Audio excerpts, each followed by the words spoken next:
بسم الله الرحمن الرحيم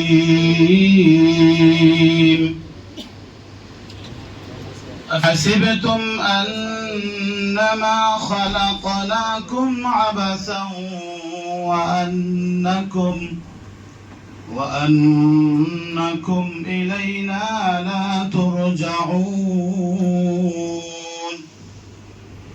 فتعالى الله الملك الحق لا إله إلا কেউ ব্যবসায়ী আছেন, কেউ সার্ভিস হোল্ডার আছেন, কেউ ডাক্তার আছেন, কেউ ইঞ্জিনিয়ার আছেন, এক একজন পেশা থেকে এখানে উপস্থিত হয়েছেন, আবার কেউ উদ্যোক্তাও আছেন।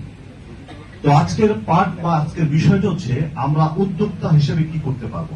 যেমন আমরা যখন উদ্যোগ নিয়েছিলাম তখন কিভাবে চিন্তা করেছি, চিন্তাটাকে বিশ্বাস করে এটাকে বাস্তবায়নের জন্য বিশ্বাসী যারা তারা হচ্ছে উদ্যোক্তা। আজকের পর থেকে আমরা যারা চিন্তা করেছি, জীবনে অনেক কাজ করেছি, আমরা প্রত্যেকটা কাজের আগে কিন্তু আমরা চিন্তা করেছি, চিন্তার পর ওই চিন্তাটাকে বাস্তবায়ন করার জন্য আমরা একটা পরিকল্পনা করেছি, পরিকল্পনার জন্য আমরা একটা ধৈর্য ধারণ করেছি। সেই ধৈর্য রূপান্তরিত করার যে মিডিয়া বা মাধ্যম বা যে ব্যক্তি, সেই